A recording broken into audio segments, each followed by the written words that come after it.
मध्य भारत की सबसे बड़ी और बहुप्रतिष्ठित कृषि प्रदर्शनी एग्रोविजन 2025 इस बार 21 से 24 नवंबर तक आयोजित की जाएगी।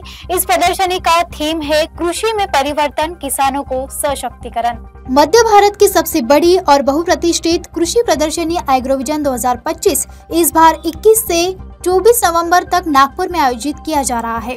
इस वर्ष का थीम है कृषि में परिवर्तन, किसानों का सशक्तिकरण।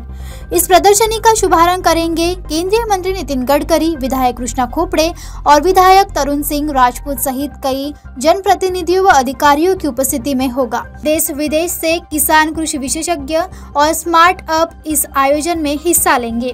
करीब 450 से अधिक कंपनियां, सरकारी विभाग, अनुसंधान संस्थान और विश्वविद्यालय अपने स्टॉल के माध्यम से किसानों को खेती से जुड़ी आधुनिक तकनीकों और योजनाओं की जानकारी देंगे।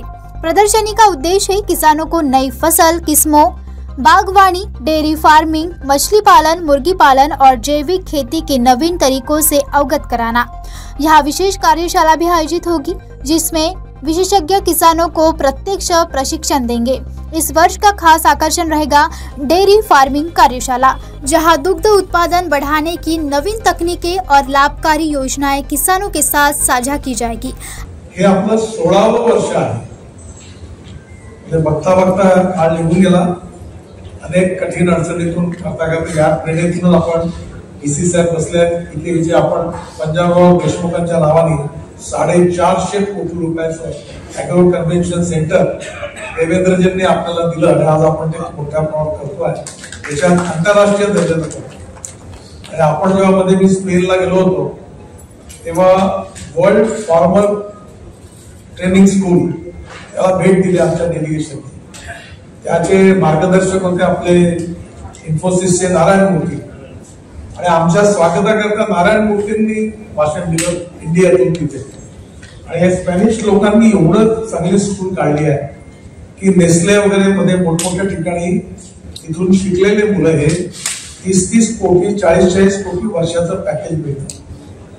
आपल्या विदर्भातले शेतकऱ्याचे मुलं या बिझनेस स्कूल मध्ये शिकावे आणि जगात जाऊन त्यांनी मोठं काम करावं, रिप्रेझेंट करावं म्हणून येता आपण त्यांच्याशी कॉन्टॅक्ट केला।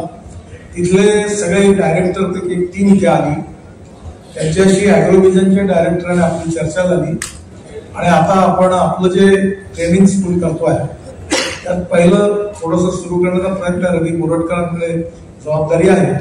आणि यानंतर जेव्हा आपलं कृषी हे तयार होईल मोठं पंजाबराव कृषी आपलं कन्व्हेन्शन सेंटर तिथे आपण हे करू आणि जागतिक दर्जाचे कृषी क्षेत्रातली उत्तम नेतृत्व लीडरशिप ची आपल्या प्रगती विकाती तयार करण्याचा प्रयत्न आपण तिथून करणार आहोत। या वर्षीच्या कार्यशाळेमध्ये भाजीपाला, बियाणे, तेलबिया, कडधान्य उत्पादनावर भर आहे आणि आत्मनिर्भर बनण्याचे जर काय करता येईल त्याच्याकरता आपण प्रयत्न करणार आहोत। याच्यामध्ये एक चांगली गोष्ट झाली की आपल्या या ॲग्रोविजनच्या माध्यमातून आपण मदर डेअरी आणली।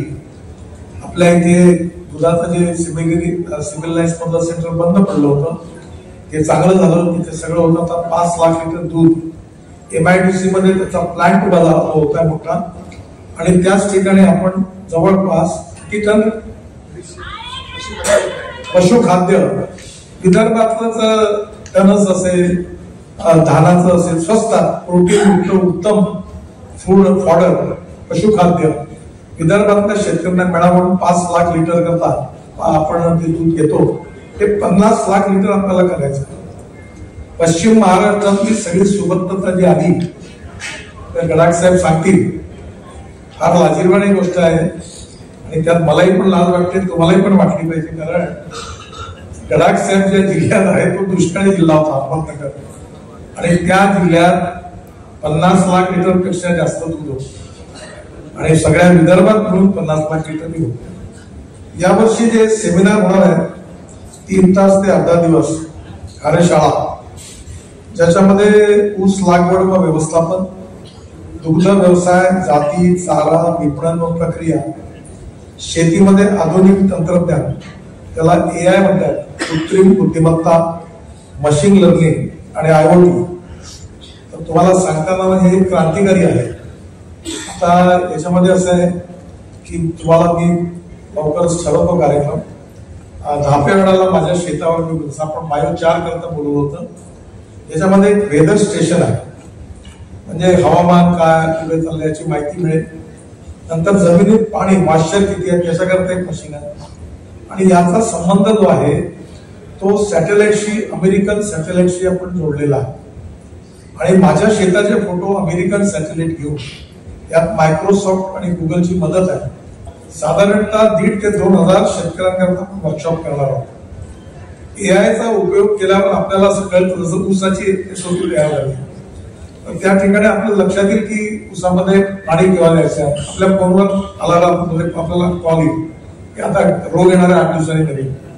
आणि त्याच्यामुळे आपला आता युरिया द्या, तुम्ही नायट्रोजन किती आहे, फॉस्फरस द्या, पोटॅश द्या, हे सगळं आपल्याला कळेल. आणि त्यामुळे आपलं उत्पादन एकरी ऊसाचं 180 टन, म्हणजे मी निवडून माझ्याकडे सगळ्यात चांगलं झालं तर 88 टन, 180 टन म्हणजे एका एकरात 3.5 ते 4 लाख रुपये फायदा. तर हे एआय मुळे साध्य झालेलं आहे. त्यामुळे आपण अॅग्रोव्हिजनचे कडनं एक 60 शेतकरी आणि आपले सगळे पदाधिकारी म्हणून बारामतीला गेले होते आणि त्यांनी सगळे एआयचा अभ्यास केला. आणि हे आता संत्र्याची एसओपी तयार करण्याकरता घोष साहेबांनी आपण यांनाही पण सांगितलं होतं, पिकवीचे मदत घेतो आपण. आणि मला तुम्हाला सांगताना खूप आनंद होतो की अॅग्रोव्हिजनचा किती मोठा परिणाम झाला याचं एक उत्तम उदाहरण म्हणजे आपण काही शेतकऱ्यांना घेऊन स्पेन मध्ये गेलो होतो. आणि आपले वरवळ, मोर्शी, अमरावती, विदर्भातले शेतकरी होते. आणि आपण तिथला संत्रा बघितला, व्हॅलेन्शिया. तिथे एका एकरामध्ये 25 ते 30 टन संत्रा होतो आणि विदर्भात 3 ते 4 टन. एग्रोविजन 2025 किसानों के लिए एक ऐसा अवसर है जहां वे न केवल अपनी उपज का बेहतर मूल्य जान पाएंगे बल्कि खेती में आधुनिक उपकरणों और कृषि उद्योगों में जुड़ने का सुनहरा मौका भी हासिल करेंगे.